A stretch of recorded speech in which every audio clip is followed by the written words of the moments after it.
नमस्कार दोस्तों, नानो एजुकेशन में आपका स्वागत है। और आज जो हम बात करेंगे, आपके सामने फिजिकल टॉपिक एक लेके आया हूँ, फिजिकल ज्योग्राफी का एक टॉपिक लेके आया हूँ, वाताग्र। तो वाताग्रोह की हम जब बात करेंगे तो वाताग्रोह की उत्पत्ति कैसे होती है उसके बारे में हम बात करेंगे। वाताग्र के लिए आवश्यक दशाएं कौन कौन सी होती है उनके बारे में हम बात करेंगे। फिर उसके बाद है कि वाताग्रोह के क्या लक्षण होते हैं उनके बारे में हम बात करेंगे। फिर हम उनके प्रकार पढ़ेंगे कि वाताग्र जो है वो कितने प्रकार के होते हैं उनके बारे में हम बात करेंगे। और उसके बाद में हम जो बात करेंगे वाताग्रोह के प्रदेश, तो वाताग्रोह के जो है वो प्रदेश कौन कौन से हैं उनके बारे में हम विस्तृत जानकारी जो है वो हम प्राप्त करेंगे। तो देखिए, वाताग्र बनने के लिए दो विपरीत गुणों वाली वायु राशियां जो है वो उनका होना बहुत ही अति आवश्यक है। यानी कि एक जो है वो गर्म वायु राशि होगी और दूसरी जो है वह है ठंडी वायु राशि होगी। यानी कि कोल्ड जो है वो एयर मास से और दूसरा जो है वह है वार्म जो है वो एयर मास से। जब यानी कि जब गर्म और ठंडी वायु राशियां जब आपस में मिलती हैं तो उनसे जो कंडीशन जो पैदा होती है उसको हम बोलते हैं वाताग्र हम कहते हैं। ठीक है, तो वाताग्रोह की हम और जानकारी हम प्राप्त करेंगे। अब देखिए, पहले हम अगर बात करें तो वाताग्र क्या है, तो वाताग्र का अर्थ ये होता है कि जब दो विपरीत स्वभाव वाली जब वायु राशियां आपस में जब मिलती हैं तो उस कंडीशन को जो है वो हम कहते हैं वाताग्र कहते हैं। ठीक है, और अगर हम बात करें कि इसके जो विचारधारा का जो प्रतिपादन किया था, ये प्रतिपादन जो किया था नॉर्वे के जो वैज्ञानिक थे वी जर्कनिक तथा जे जर्कनिज, एस जो है वो शोलबर्ग और टी वर्जिरन, इनके नाम जो है वो प्रमुख है क्योंकि इन्होंने जो है वो क्या किया, वाताग्रोह को लेकर के जो है वो संपूर्ण विस्तृत जानकारी जो है वो दी थी। अगर हम बात करें स्ट्रालर ने जो है वो वाताग्र की एक डेफिनेशन दी है, तो वो डेफिनेशन ये है कि दो विपरीत वायु राशियों के मिलन स्थल को वाताग्र कहते हैं। स्ट्रालर क्या कहते हैं, दो विपरीत वायु राशियों के मिलन स्थल को हम जो है वो वाताग्र कहते हैं। अगर हम टिवारथा की बात करें तो टिवारथा ने क्या कहा है, टिवारथा ये कहते हैं कि वाताग्र कोई रेखा नहीं होती हैं बल्कि वे पर्याप्त चौड़ाई वाले ऐसे क्षेत्र होते हैं जो 5 से लगाकर 80 किलोमीटर तक चौड़े हो सकते हैं। यानी कि टिवारथा जो है वो वाताग्र की उत्पत्ति को लेकर के ये कहता है कि वाताग्र क्या होते हैं, तो वाताग्र कोई एक रेखा नहीं होती है बल्कि वे पर्याप्त जो है वो चौड़ाई वाले ऐसे क्षेत्र होते हैं जो 5 से लगाकर 80 किलोमीटर तक की चौड़ाई वाले ये हो सकते हैं। तो ठीक है, तो यानी कि इसका अर्थ क्या हो गया कि वाताग्र हम किसे कहेंगे, वाताग्र जब दो विपरीत गुणों वाली वायु राशियां जब आपस में मिलती हैं तो उससे जो पूरा का पूरा एक क्षेत्र जो बनता है उस पूरे क्षेत्र को जो है वो हम क्या कहते हैं, वाताग्र हम कहते हैं। अब देखिए, अगर हम बात करें कि इसकी उत्पत्ति, तो उत्पत्ति जो है वो इसकी उत्पत्ति दो कारकों पर जो है वो निर्भर करती है। पहला है भौगोलिक कारक और दूसरा जो है वह है गतिक कारक। अगर हम भौगोलिक कारक की अगर हम बात करें तो जब कभी ताप और आर्द्रता संबंधी दो विभिन्न गुणों वाली जब वायु राशियां एक दूसरे के निकट आती हैं तो वाताग्र उत्पन्न होते हैं। यानी भौगोलिक कारकों में क्या है, भौगोलिक कारक के अंदर दो ही कारक इसके अंदर आएंगे, यानी कि एक तो क्या है ताप और एक है आर्द्रता। यानी कि विभिन्न तापमान और आर्द्रता वाली वायु राशियां जब आपस में मिलती हैं तो उनसे जो बनने वाली जो कंडीशन होती हैं उस कंडीशन को हम कहते हैं वाताग्र कहते हैं। ठीक है, फिर देखिए दूसरा जो इसका जो कारक है वह है इसका गतिक कारक। गतिक कारक का मतलब होता है कि वाताग्र उत्पत्ति के लिए गति का होना अति आवश्यक है। गति का होना अति आवश्यक का मतलब क्या है, यानी कि वायु राशियों की गति वाताग्र को तेज करती है। वायु राशियां जितनी गति तेज होगी तो वाताग्र भी जो है वो तेजी से बनेंगे। तो इसमें बर्जिरन और पीटरसन ने ये कहा है, ये सिद्ध किया है इन्होंने कि वायु राशियों की गति जो है वो वाताग्र को तेज करती है। और विभिन्न वायु राशियों के पास में आने जो पास आती है, जब विभिन्न वायु राशियां आपस में जब पास में आती है तो उसको हम कहते हैं अभिसरण, कन्वर्जेंस। और जब दो वायु राशियां जो है वो एक दूसरे से दूर हटती हैं तो उस दूर हटने को जो है वो हम कहते हैं अपसरण यानी डाइवर्जेंस कहते हैं। और यह वाताग्र की उत्पत्ति के दो दोनों ही जो कारक है वो इसमें बाधक होते हैं वाताग्रोह की। यानी कि वाताग्रोह की उत्पत्ति को लेकर के अगर हम बात करें तो दो कारकों पर निर्भर करती हैं। तो भौगोलिक कारक और दूसरा जो है वो है गतिक कारक। भौगोलिक कारक में आर्द्रता और ताप जो है वो निर्भर करती हैं, जबकि गति के अंदर जो है वो वायु राशियां जितनी गति से अगर तेज होगी या पास में आएगी या दूर हटेगी तो ये क्या करेगी, वाताग्रोह की उत्पत्ति को जो है वो क्या कर लेगी, चेंज कर देगी। तो ये बहुत ही महत्वपूर्ण कारक है इसके, भौगोलिक कारक और गतिक कारक। अब देखिए अगला जो टॉपिक है वो क्या है कि वाताग्रह की आवश्यक दशाएं क्या क्या होती हैं, यानी कि वाताग्रह के बनने की जो आवश्यक जो दशाएं होती हैं जिसके कारण जो है वो वाताग्रह उत्पन्न होते हैं। तो पहला है वायु राशियों के विपरीत लक्षण, यानी कि वाताग्रह कब उत्पन्न होते हैं। तो पहला इसका दशाएं क्या है, पहली दशा इसके लिए क्या हो गई कि वायु राशियों के विपरीत लक्षण, यानी कि दो विपरीत लक्षणों वाली वायु राशियां जब आपस में मिलती हैं तब उस कंडीशन जो है वो पैदा हो जाती है, वाताग्रह की उत्पत्ति को लेकर के जो है वो इसकी कंडीशन पैदा हो जाती है। ठीक है, तो यानी कि वायु राशियां जो है वो वायु राशियों के विपरीत लक्षण होने चाहिए, यानी कि एक वायु राशि बिल्कुल शीतल होनी चाहिए और शुष्क होती है, और दूसरी जो होती है वायु राशि उष्ण और आर्द्र होती है। शीतल वायु राशि हमेशा शुष्क होती हैं, जबकि उष्ण वायु जो होती है वह हमेशा आर्द्रता लिए हुए होती है, क्योंकि जब गर्म पानी से जब वायु जो है वो गर्म वायु जब पानी की सतह से गुजरेगी तो वो क्या करेगी, उसमें आर्द्रता को धारण कर लेती है। इसलिए गर्म वायु राशि हमेशा जो है वो आर्द्रता युक्त होती है, जबकि शीतल वायु राशि जो होती है वो बिल्कुल सूखी होती है। ठीक है, और उष्ण व आर्द्र वायु राशि क्या होती है, ये हल्की होती है, और शीतल और शुष्क जो होती है वो क्या होती है, बिल्कुल भारी होती है, जिससे वाताग्रह का निर्माण होता है। ये इसके लिए एक आवश्यक दशाएं उत्पन्न कर लेता है। ये दूसरा जो है वायु राशियों की विपरीत दिशा, यानी कि दूसरी जो इसकी कंडीशन जो बनती है वह है कि वायु राशियों की विपरीत दिशा, यानी कि जब दो वायु राशियां विभिन्न वायु राशियां जो होती हैं वह विपरीत दिशाओं से आकर के मिलती हैं तो एक किसी न किसी एक वाताग्रह का जो है वो निर्माण होता है, एक वाताग्रह का जो है वो निर्माण होता है उसमें। ठीक है, चलिए अब अगर हम बात करें तो वाताग्रह के क्या क्या लक्षण होते हैं।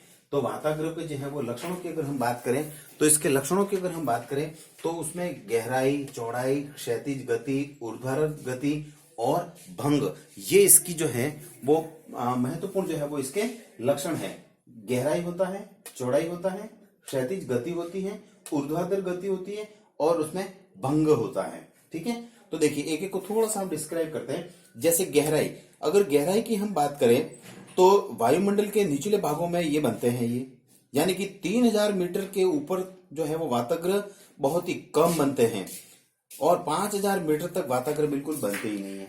यानी कि अगर हम वाताग्रह की अगर हम बात करें तो 3000 मीटर तक जो है वो बहुत ही कम वाताग्रह बनते हैं। गहराई की बात करें, गहराई का मतलब है कि धरातल का जो सरफेस है ना, धरातल के ऊपर की तरफ देखें तो उसकी वो गहराई हम कहेंगे।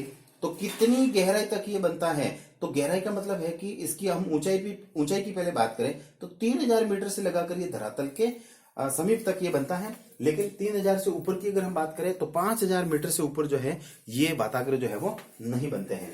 यानी कि इसकी जो गहराई जो है वह 3000 मीटर से लगाकर 5000 मीटर के मध्य में हो सकती है। इसकी 3000 तक बहुत ही कम बनते हैं, जबकि 5000 की अगर मीटर की अगर हम बात करें तो 5000 मीटर की गहराई पर जो है वो ये बनते ही नहीं है। यानी कि 5000 मीटर की ऊंचाई तक ये बनते ही नहीं है, इसका अर्थ ये है यहाँ पर।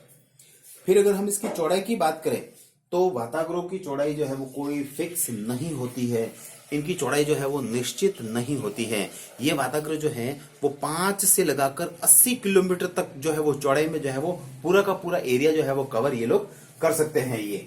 ठीक है, फिर देखिए, फिर अगर हम बात करें तो अगला जो है वो इसकी क्षैतिज गति। तो क्षैतिज गति जो है वो वाताग्रह प्राय जो है वो 50 से लगाकर 80 किलोमीटर तक प्रति घंटा की गति से ये चलते हैं।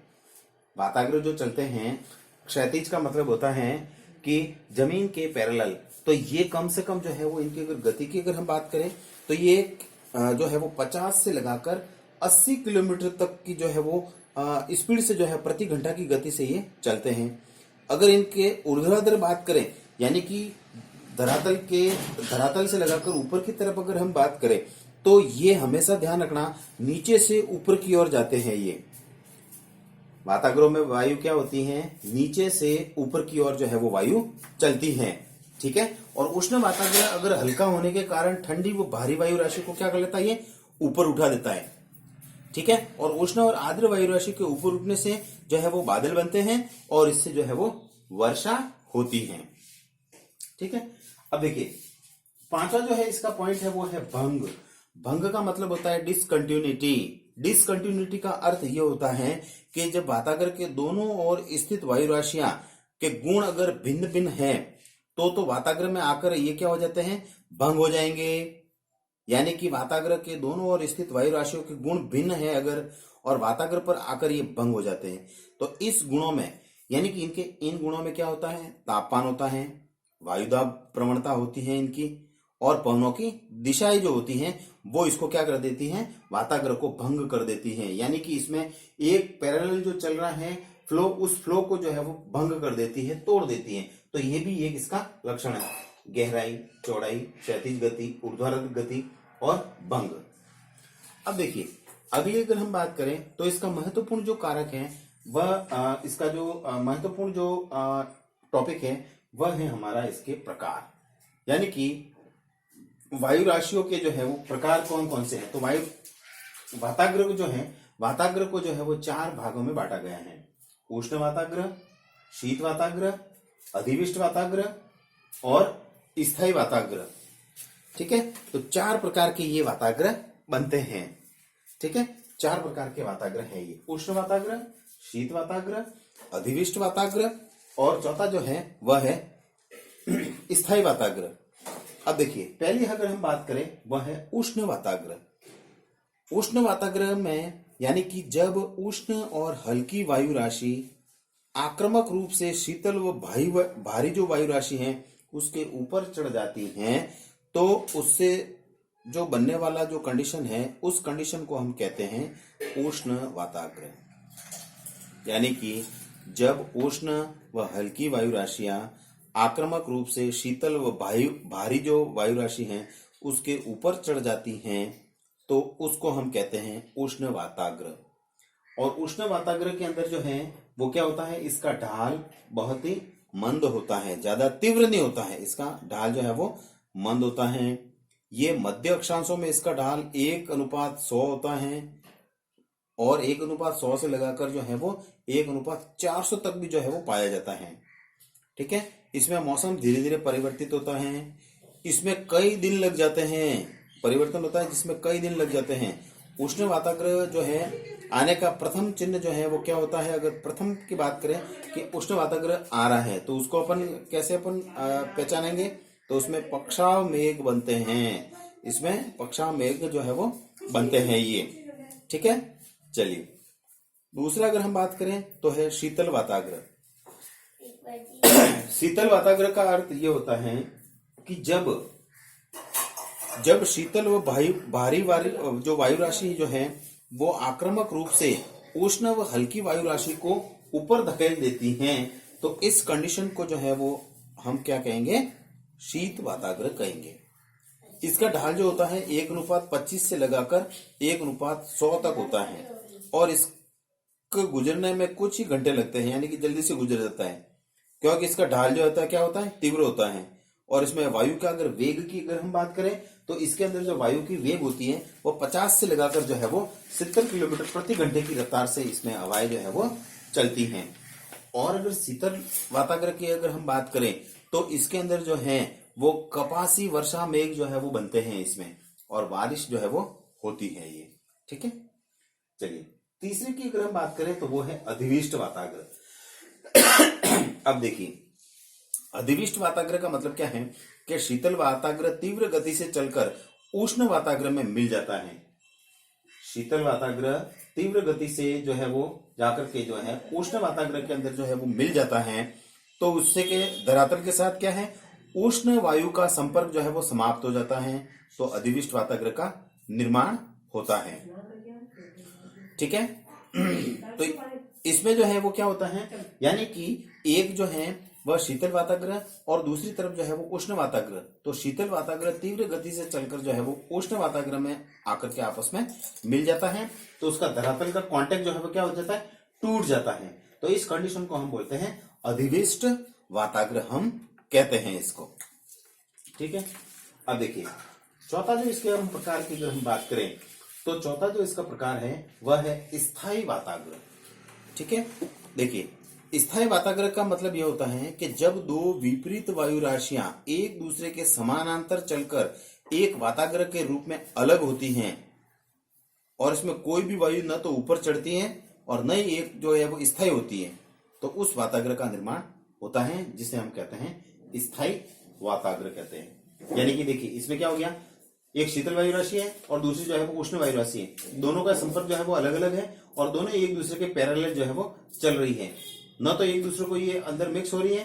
तो ठीक है, तो दोनों की कंडीशन एक बीच के अंदर जो है वो कंडीशन पैदा हो गई, इसको हम कहते हैं स्थायी वाताग्र, हम कहते हैं। ठीक है, अब देखिए अगर हम बात करें वाताग्रों के प्रदेश, यानी कि वाताग्रों के प्रदेश कौन कौन से हैं, तो वाताग्रों के प्रदेश की अगर हम बात करें तो आर्कटिक प्रदेश, ध्रुवीय प्रदेश और अंत उष्ण कटिबंधीय वाताग्र प्रदेश। तो आर्कटिक प्रदेश की अगर हम बात करें तो आर्कटिक जो महाद्वीपीय वायु राशियां ए तथा पी, ठीक है, ए आर्कटिक वायु राशि और पी का मतलब है ध्रुवीय सागरीय वायु राशियां। ठीक है, तो आर्कटिक वाताग्र प्रदेश जो है वो इसमें बनता है और इसकी अगर हम बात करें तो इसके अंदर जो है वो कोई ज्यादा विशेष अंतर नहीं होता है और इसमें वाताग्र विशेष सक्रिय भी नहीं होते हैं। और इसका जो उत्पत्ति जो है, इसका विस्तार की अगर हम बात करें आर्कटिक, तो यूरेशिया, उत्तरी अमेरिका के अंदर जो है वो इस प्रकार का जो है वो प्रदेश पाया जाता है। फिर हम बात करें ध्रुवीय प्रदेश की, तो ध्रुवीय प्रदेश के अंदर जो है वह मुख्य रूप से 30 डिग्री से लगाकर 45 डिग्री के अक्षांशों के मध्य में ये पाए जाते हैं। ये ध्रुवीय वाताग्र प्रदेश जो बनता है वह 30 डिग्री से लगाकर 45 डिग्री के बीच में जो है वो पाया जाता है और इन प्रदेशों में ध्रुवीय ठंडी जो वायु राशियां हैं, वे वायु राशियां जो है वो उष्ण कटिबंधीय गर्म वायु राशियों के मिलने से इसका जो है वो निर्माण होता है। यानी कि इसमें क्या होता है, ध्रुवीय जो ठंडी वायु राशियां होती हैं वह उष्ण कटिबंधीय गर्म वायु राशियों में मिल जाती हैं, जिसके कारण जो है वो ध्रुवीय वाताग्र प्रदेश का निर्माण होता है। यानी कि ध्रुवों की वायु जो है वो उष्ण वायु में मिलती है, तो ध्रुवीय जैसा जो वातावरण बना देता है, यानी कि ठंडा वातावरण बना देता है, तो उसको हम कहते हैं ध्रुवीय वाताग्र प्रदेश। और तीसरा जो अगर हम बात करें तो वो है अंत उष्ण कटिबंधीय वाताग्र प्रदेश। तो अंत उष्ण कटिबंधीय वाताग्र प्रदेश की अगर बात करें तो यह भूमध्य रेखीय जो न्यून भार की जो पेटी है उस एरिया तक ये विस्तृत है ये। और जब यहाँ पर क्या होता है, व्यापारिक पवनें भूमध्य रेखा की ओर आती हैं तो वाताग्र प्रदेश बनता है। यानी कि इस प्रदेश के अंदर जो है वह व्यापारिक पवनें भूमध्य रेखा की ओर चलती हैं, तो उस चलने वाले उस पार्ट को जो उसमें बनती हैं, तो उस एरिया को जो है वो कहते हैं हम अंत उष्ण कटिबंधीय वाताग्र प्रदेश जो है वो हम कहते हैं। और ये प्रदेश की अगर हम बात करें तो ये मुख्य रूप से ग्रीष्म ऋतु में ये बनते हैं और ग्रीष्म ऋतु में क्या करते हैं, ये उत्तर की ओर तथा शीत ऋतु में ये दक्षिण की ओर जो है वो ये पेटियां खिसक जाती हैं। ठीक है, तो देखिए आज हमने जो बात की है वह हमने बात की है वाताग्रों की। वाताग्र का अर्थ क्या है, जब दो विपरीत वायु राशियां आपस में जब मिलती हैं तो उसमें जो कंडीशन बनती है, तो ये 5 से लगाकर 80 किलोमीटर तक का एरिया जो है वो ये कवर कर सकते हैं। ठीक है, तो वाताग्रों की उत्पत्ति 2 कारकों पर निर्भर करती है, भौगोलिक कारक और गति कारक।